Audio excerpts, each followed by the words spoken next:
daisies blooming, sundress swaying in the breeze. I can't stop staring.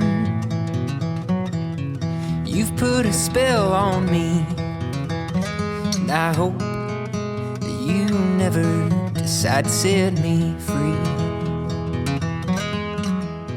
And he said, well, I'm taking you for better or for worse. After our picture, I got down on a knee and asked her to marry me. I asked her daddy for her hand. It sounds so like hopelessly romantic. Every day's a new day. Faith and a whole bunch of love. Oh, my You and I as one will always be better than two. I'm Megan Lance. And I'm Clay Lance. We've been married 2 years. In March. March 27th. Julie Oliver. I'm Terry Oliver. This is Annie Oliver. She's a big part of our family now that the girls have graduated and moved on and got their degrees. And we have been married 18 years. February the 26th of this year, we got married in 05. I'm Charles Hawley, my wife Virginia. We've been married 60 years.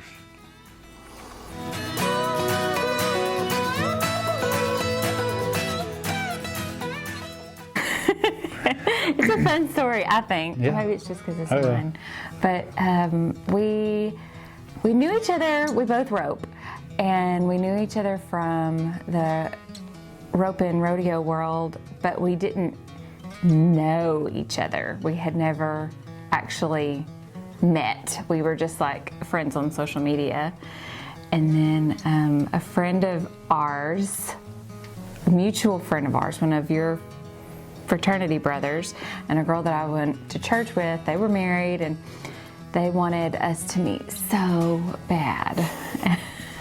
And I was a little bit slower on, I guess, wanting to meet, and just took me a few weeks. But the girl in the couple that we know, she really bad wanted to play matchmaker, and neither one of us were really up for that, and so not in the mood. I waited a few weeks after she told me about her, and just finally sent her a message on Facebook and just said, "Hey, you want to go out?" And you just got to think, this was back in the middle of the pandemic. This was in 2020, June of 2020, and she just responded back and said yes, and I even lied about the first one because I said, First thing he ever said to me was a lie. yeah, No, I just no. told her I was passing through Conway, so she lived north of Conway at the time, and so I was trying to think up of an excuse to be in Conway, and anyway, she said, yeah, I'm free for dinner if you're passing through, and so we made us a date, and I headed to Conway.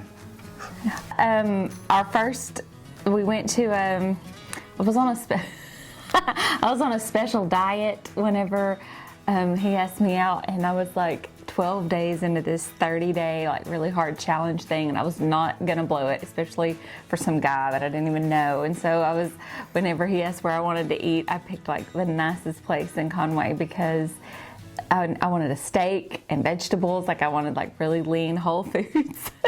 But and then we had to sit on the patio.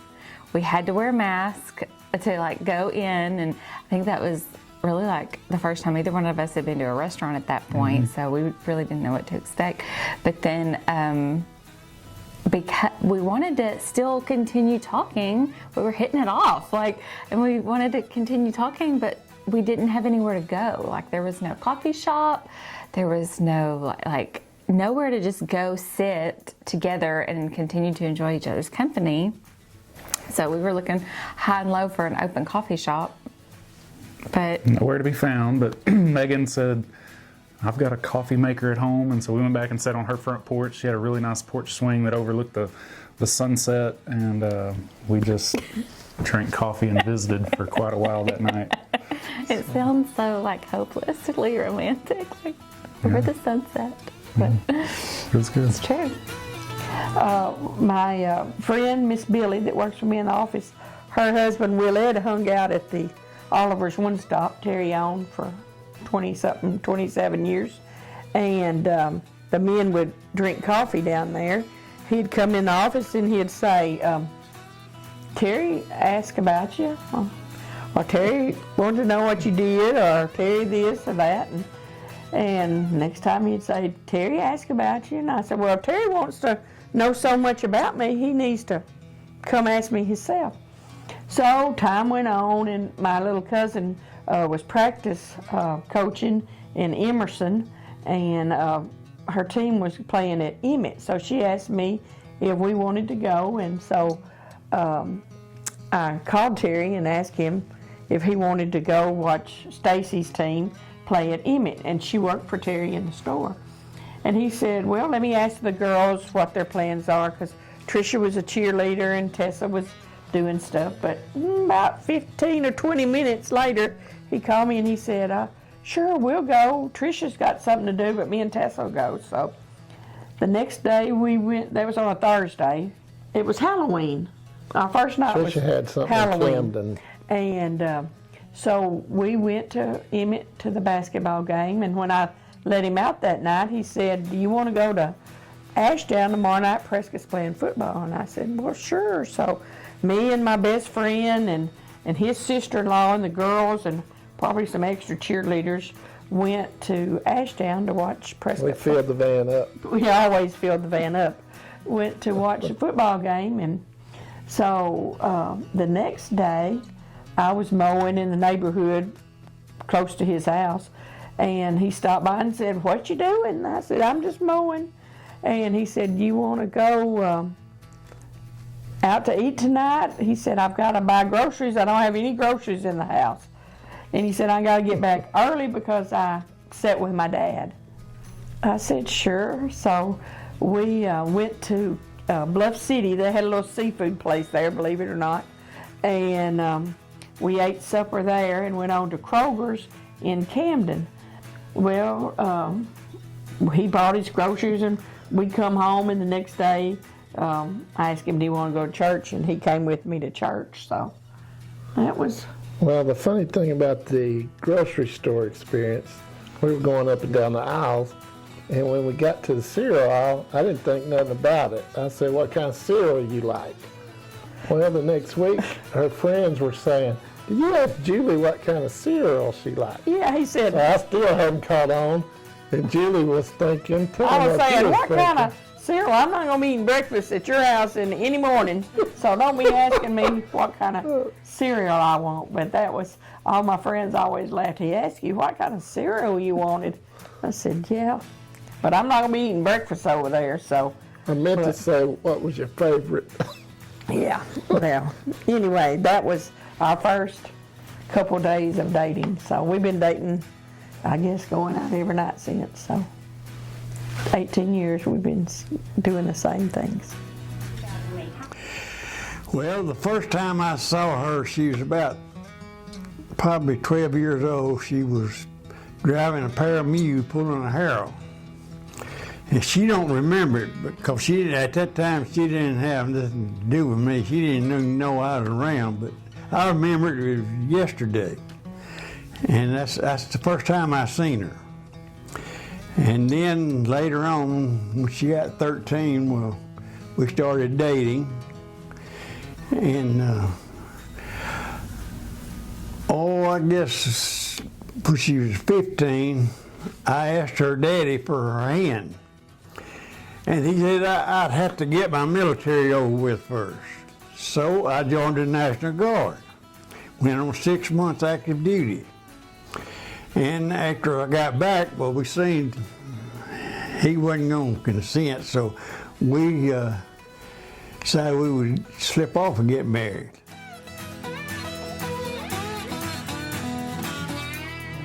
So that was June of 20, and then we went, the next several months were very intense conversations for us as far as our faith, and that's been a big part of our relationship, and that's, we've both grown through this and become, I would say, better disciples, better followers, and it's really challenged us to be better, but we've just challenged each other for the most part. We did not come from the same backgrounds on our like denominations of our churches, and So we're figuring that out, figuring each other out, and if it was going to work, because we were madly in love at that point, and but went from June to, I pretty well knew, I'm gonna say in September, but for sure October, and I started looking for a ring and ended up getting the ring bought before I asked her dad, but I still went through and asked her dad, and I was kind of nervous about that, but he really helped me and just said that I was the guy they'd been praying for a long time,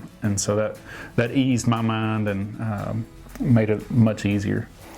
Yeah. So our first date was June 12th, and he proposed on Christmas Day. Christmas Day. We were in Angel Fire, New Mexico, on a ski trip, and we had other people with us in our cabin on the ski trip, and we exchanged gifts the morning of Christmas, and like he didn't get me anything, and I was like. First lesson was we agreed not to get gifts, and I still didn't get a gift because I had the ring, and she still got me something. So then I felt I just got him a photo album and put pictures in it of us that we had taken, at places we had gone together and stuff. But it was still a gift. she went most of the morning not thinking I'd gotten her something, and we had it pre-planned. Wade and Lindsay Townsend helped, and my sister was there to help, and my mom was there, and she was able to almost see it from the bottom of the slope, and we just got up on top of the hill and we were going to take a picture, and after our picture I got down on a knee and asked her to marry me at the top of the slope. So. And what did I say? Nothing. Nothing. I didn't say anything. I just started covering my mouth and crying, and we, hugged and put the ring on my finger and kissed and all that. But I actually didn't ask her. I told her several things, just like, I want to make this the rest of my life. I love you. And she started crying and covering her mouth, and then we just had our moment. But then we were going off the hill. We had to ski back down to the bottom, and she had fallen. I fell. And so I worked back up to her, and I'm helping her get up, and it just hit me. I was like, I don't think I ever actually asked you. So I was like, will you marry me? And I was like, yes. So we dated about a year. I had heard the jewelry store was going out of business over in Hope. It was down by Cato's, where Cato's was. At the end of it was a jewelry store. So I told Terry, I said, the jewelry store is going out of business over in Hope. And he said, it is. I said, yeah. He said, why was I telling him? Like, who cares? Who cares, And I said, well, surely sooner or later you're going to ask me to get married. And I said, I'm just trying to save you money. I said, we can just go look. So we went to the jewelry store, and I'm still wearing that ring. But we picked us out some rings, and it was several months went by after that.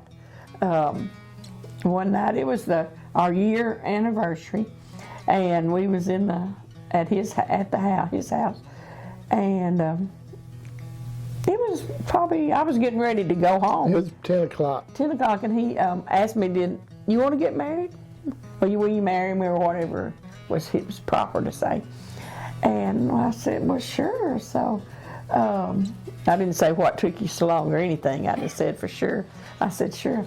So I went on home, and about midnight or 1 or 2, my chest started hurting. I thought, well, I've never had a heart attack. I mean, I don't even know what a heart attack is. It just kept getting worse and worse. And so I threw her for a loop. I called Terry about 3:30, and I said, I think I'm really having a heart attack. So I drove to the ambulance, and they said, yes, ma'am, you're having a heart attack. So they took me in the ambulance to Texarkana, and he said, man, I really did your heart a number, I wasn't nervous or anything, but I guess I was. You were used to being by yourself for 38 years. Because I was old when we got married, 38, when he asked me to marry him, and I'd never been married him. So anyway, but that was our proposal. Pretty interesting. And I proposed to her when she was 15, and when she was 16, we slipped off and got married. Was there anything special about the proposal? Well, she was a little bit bashful,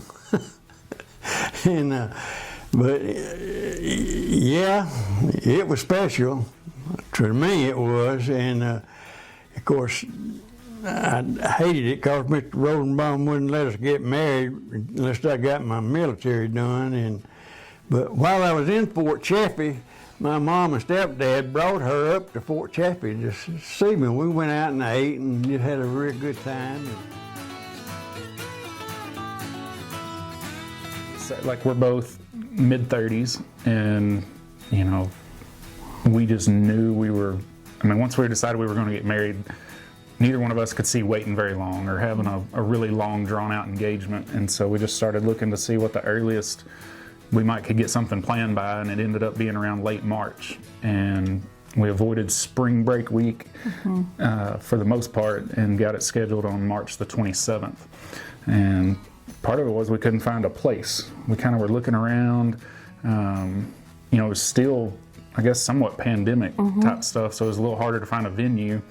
And we just happened to be walking around in the backyard behind our barn, and we've got this big pretty oak tree that overlooks our pond. And anyway, she walked out of the barn one day and just said, "I think this is where I want it to be." And so we had it in our backyard behind our barn, overlooking the pond. I don't think I could have paid for a better venue. I mean, the weather was good, the view was beautiful. You know, nature is the best decorator, so I didn't have to, you know, buy a bunch of flowers and candles and things. So yeah, June. We dated from June to Christmas, and then from Christmas to March 27th, we got married. Okay, well, that was in October the 31st. That was our first date, and then that was the day he asked me to marry him, the 30th. And we got married that next February, so just a few months, February the 26th, and we got married at Central Baptist Church. I had 8 bridesmaids, and it was black and red and white, and it was a big shindig, I mean, but it was nice. And my friends, Miss Maxine at the diner, she did all the food and catering, and everybody was just... Julie knows people all over the state, and there was a crowd. Yeah, there was 400 or 500 people there. And, but when I got home, it was in '62, and we decided we'd get married. And so we went to Prescott. Back then you had a blood test. Went to Prescott, got our blood test. I went to Louisville and got our marriage license. I kind of told a fib on her age. We got married at Brother Joe Jones's house, and we left there. We were married, and so we didn't have a honeymoon because my daddy was very strict. I got grounded the first night I went out with him. And Joe Jones married us there in his house. And then we went to Texarkana to the fair, and I won a cat. And that cat was gray, but now it's white. But we still got that cat after 60 years. I know I had to borrow $25 from my mama. We borrowed her cousin's car to go to Texarkana in and come back home. She had to be home by 10 o'clock. And was a little bit late, so he grounded her. I couldn't see her for to the next Saturday. And but anyway, she was still going to school. I'd done quit, but she was playing basketball, and I was playing Emmett. And the first ball game she played after we got married, she scored 40 points. Of course, she was all district every year she played. And of course, we was married 3 months before I finally told her daddy. And we had made up our mind we were going to go tell him. And I sat down and smoked about 3 packs of cigarettes. But see what it was, he didn't want to lose his cook and his housekeeper. And but anyway, I prayed what he was going to do when we told him. But turned out, Mr. Rosenbaum loved me just as much as he did his own son. leaves ain't waiting. We both run a little bit, went to a couple 5Ks. Our third date. Yeah, so that, and then hiking. We're trying to check off all of the state parks in Arkansas. Several weekends, we'll go hit 2 or 3 state parks and hike or take pictures or just enjoy being out in creation. So. And I hope you know I will love you for the rest of my life. We have a brand new baby. And it's definitely the biggest thing that's ever happened to me as a person, and period, and much less like as a couple. And our lives changed dramatically the moment we heard her cry. It's so fun, and we love her so much, and she just has a smile that lights up our lives, and we don't even know like what we did before. We're like, what did we do before we had her? Because she just consumes our everything. I would say it's definitely brought us closer together. We've learned to rely on each other more. I'd say teamwork has been... Teamwork. It's made us be a better team to work together through that. So our whole dating time, when we were studying together, like sometimes clashing on studying the Bible together, but also like we're in love enough that we were really patient with each other. We have continued that onto our into our married life. We spend a lot of time studying together and just going over books and sermons and podcasts, and like it's really woven into our relationship, is both just really trying to become better disciples, stronger Christians, have more of that woven into our daily lives. And it's actually been what I would consider like the foundation, like the concrete, the glue. Let's not waste time, or take this slow. We've got miles behind us, but miles to go, so let's just break this. So when we got together, I had to, I'd find myself just doing everything, and he would look at me. I mean, I did everything by myself. I mean, I was 38. I mean, if I needed a tire changed, or I was real independent. Now we do that together. We've made so many memories. We do nearly everything together. You rarely see us alone. We dollar store shop together all the time. This girl, if she sits in the recliner 2 minutes, she sat too long. We're gone. We spend a lot of time at the deer camp. She helps so many people. It's just amazing how many people she helps. Yeah, and we try to works do that with. together. We try to help people in our community. We do a lot of youth activities, helping the youth. We try to do a lot She's of stuff. always our team mom, because I've been coaching youth football a long time. We go in church. We used to be active in Awana and church programs, and then I got sick, and so we got out of it. We need to try to get back. When I first met her, she mowed like 22 to 25 yards. And as we got older, we cut that down to 5 or 6 now. But Now we do that together.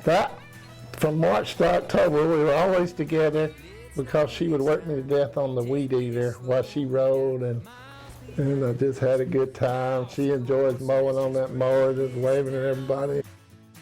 Terry's got 2 daughters that I had to adjust to, and they had to adjust to me, But we've grown into a love relationship. Well, this is our 3rd Yorkie we've had since we've been married. Yep. Annie's 3.5, really smart, and she's a people person. Everybody loves Annie, and Annie loves everybody. Yep. So with our 2 jobs, she has met a lot of people. Yep. She loves to ride. If I say ride, it's on. Well, when we was younger, we enjoyed dancing. Where now I'm not able to dance. And we enjoyed going to basketball games. Well, my favorite memory, I better not tell that. I guess my next favorite memory would be when our son was born and our daughter. The greatest feeling that I could ever dare to dream is you forever moving next to me. Well, that was one time Virginia and one of her friends went to Hawaii. And I said, well, this ain't right. I sold my boat and got a ticket to Hawaii.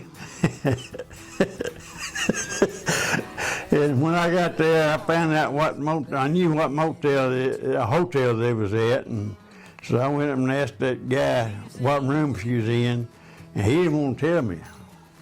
And I said, no, now wait a minute. So I said, well, you give me a room. And accidentally, I mean, not accidentally, on purpose, he gave me a room next to hers. That's how we then we spent the rest of the day at Hollywood. I mean, in Hawaii, we had a real good time there at the beach and seeing all the scenery and everything, and we had a good time. So you sold your boat and bought a ticket all the way to Hawaii? I sold my boat and got a ticket to go to Hawaii. But he really didn't want me to go. So he would take off fishing and I would save my money. And I said, well, I'm going to Hawaii. So I went. And before I went, he said, he called me. He was on the truck and he called me and he says, you can't go. And I said, yes, I'm going. My plane leaves and I'm going. So I went. He done followed me to Hawaii. But that was all right. I enjoyed him when he got over there. Yeah. Another thing, I was on a truck and running California and back. And when I'd be gone 4 to 5 days. And so every time I come home, it was just like honeymoon all over again. So that's another favorite memory of mine.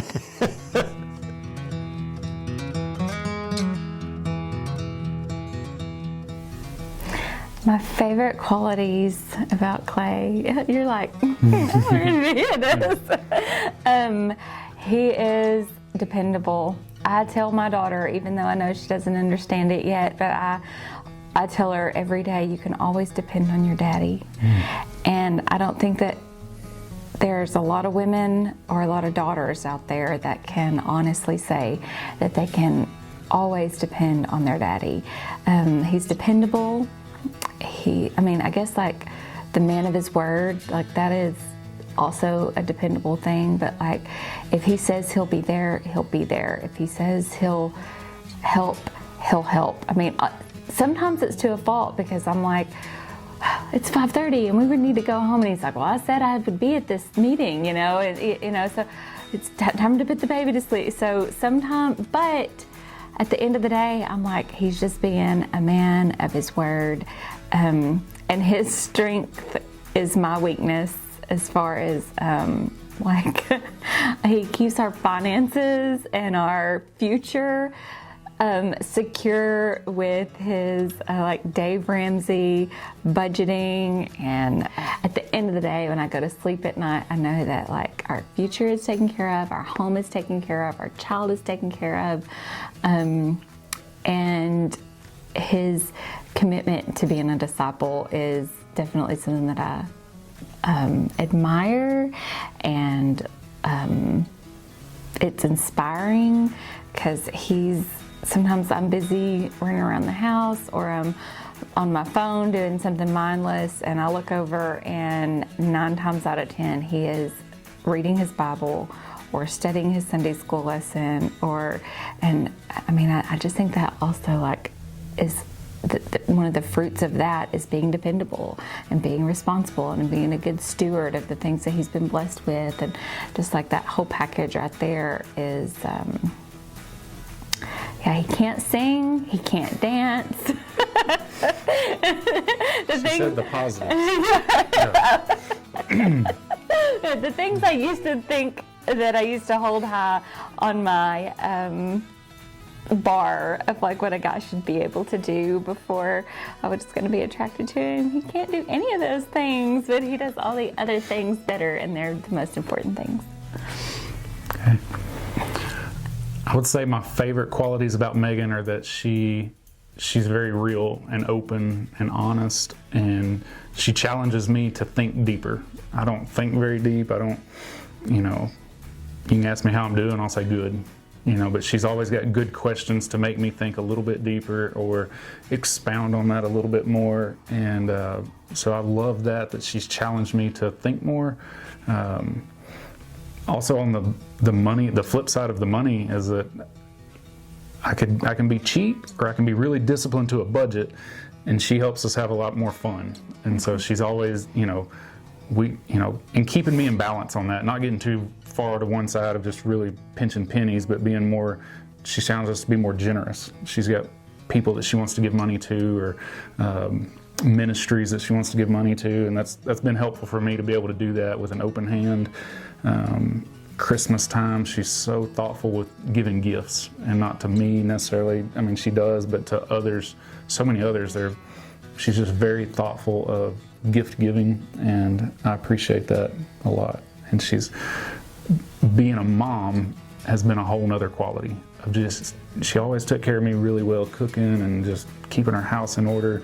But seeing her really take care of Caroline has been a whole nother step of a confident woman with really good mother abilities, and they've just seemed to just show up. And so it's been awesome. Terry thinks about, like I said, he thinks before he speaks. He loves his kids, and he loves me. I have no doubt. We don't always say, I love you, or all of that, which we do say that, but not like daily, like lots of people say that.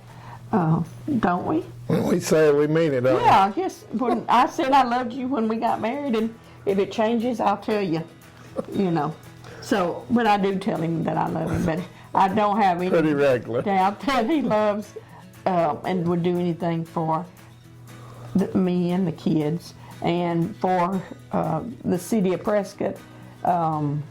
He lives and breathes the city of Prescott. There's lots of things that he would like to do at the city that is just not possible.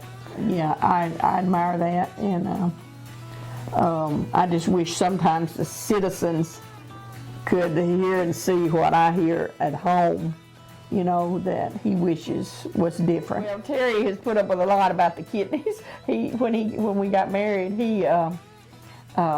I told him, now I'm kind of sickly. I have polycystic kidneys.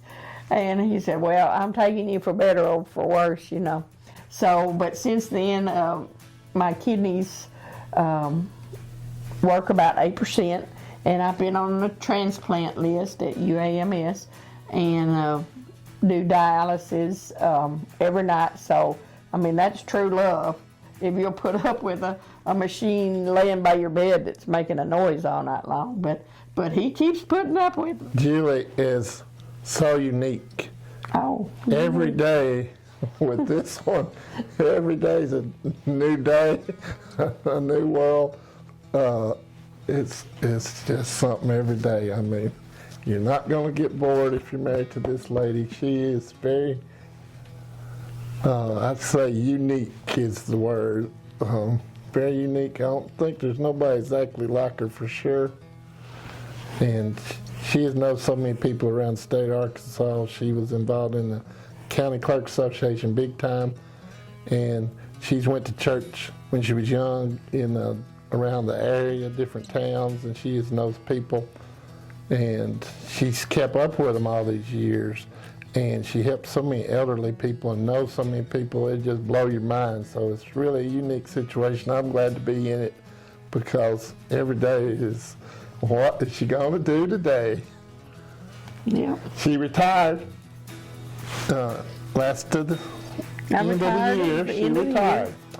Okay, so we're 3 or 4 weeks into January, and she hasn't been home yet. Terry had to buy me a planner. Well, she's one of the most wonderful cooks in the world. And she's got several God gifts. She can cook, she can sew, she can do hair. And I've been married to her 60 years. That's how long she's been cutting my hair. And I need it too. He's a very kind man and a most loving man. He was a very patient man and a good man. So let's just break this down to the simplest truth. So for me, I'm not very good at being open and vulnerable, and Megan is very good at that. And so on our first date, she had been through, maybe 2 or 3 years of, some hard times, but she was coming out of that and had a girl that was really pouring into her and discipling to her. And she was just at a point in her life where she said, I'm gonna lay it out to you and tell you where I've been and what I've done and where I hope to go. And I was just on the first date, and it was just like, here I am, take my faults, take my good, and basically, do you want to continue after this almost? And so that time is precious. I'm not wasting mine or yours, so Yeah. I'll just yeah. be But that really- was really impactful, and so I would just say, be open, be vulnerable, be real. Like so many times I've tried to fake it or look like I was somebody different as opposed to just being genuine, and do that from the beginning. Like don't try to be who you think they need you to be. Just be you and be real, and pray a lot. We prayed so much through that. So be real, include God in your decision, and that's been our recipe so far. Yeah. Sometimes I can't control my mouth. And Terry's real easygoing and doesn't say a lot. I think a lot of times young couples now, they don't give it a chance. Like they get in their first argument and they run home to mom. I'm sure if Terry several times would like to run to his mom because I went crazy sometimes. Did I talk too much or? You're strong-willed. Everybody knows that.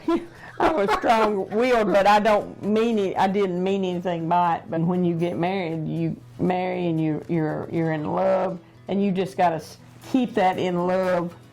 You've got to remember to keep that as much as you loved them when you first got married. You've got to do that throughout your whole life. And I love him more now than I did when we got married, and I love the girls more now than I did when we got married, and I would fight for them like I hope they would fight for me. But you just gotta trust each other and love each other, and try not to go to bed mad.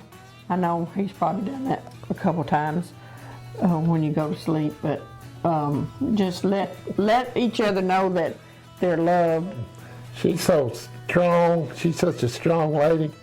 People, when we first got married, they say, how do you handle such a strong lady? We know Julie. She's such a strong lady. And my answer, and still today, I've been saying this for 18 years, I'm like the wrestler, The Rock. I know my role. So, yes, you have to learn your role in a good marriage. We've sort of counseled some young people in marriage last 2 or 3 years. And one thing I've seen a lot lately is they don't leave and cleave. The Bible speaks on that. But they don't leave and cleave. They keep the mama or the daddy, instead of leaving and cleaving. So we've ran into that a few times. And you got to get involved Talking in to church, some youth. and you've got to get involved in church. You've got to have, the Lord's got to be the center of your life.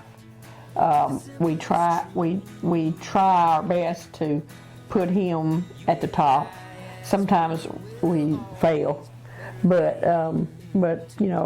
for a marriage, a good marriage to work, the Lord has got to be in the center of your life. And like I said, we try to do that in everything that we do. Here's what I decided when we got married, that I want to be right or happy. I decided I wanted to be happy. And every time I marry a couple, I always give that husband that right there, but it really works.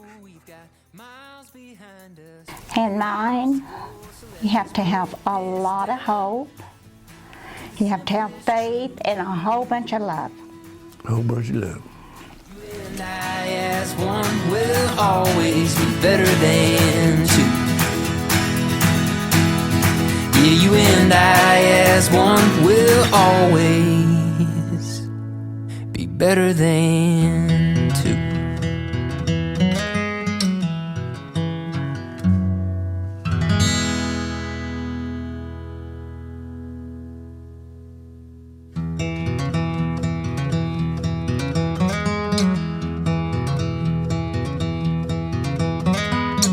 Daisies blooming,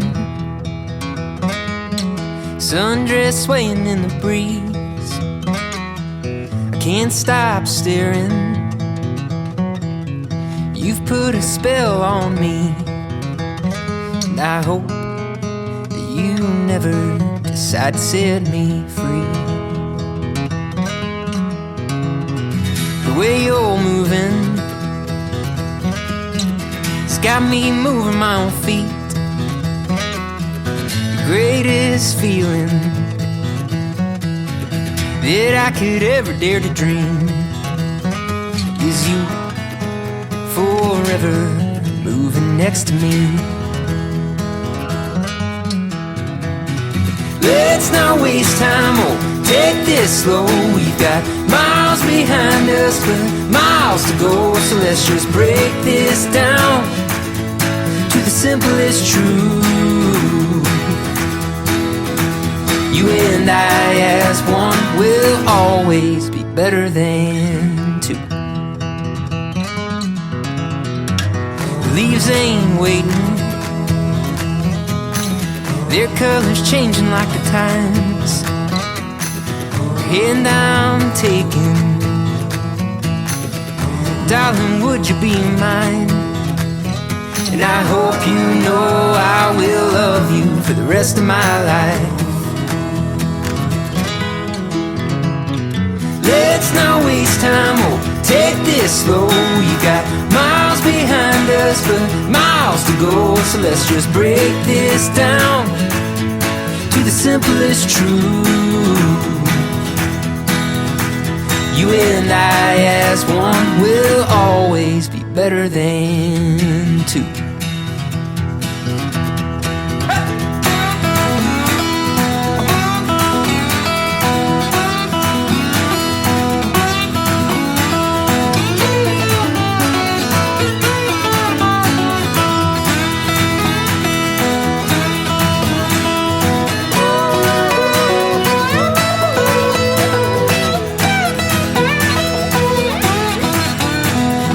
Let's not waste time, oh, take this slow. We've got miles behind us, but miles to go. So let's just break this down to the simplest truth. You and I as one will always be better than two. Yeah, you and I as one will always be better than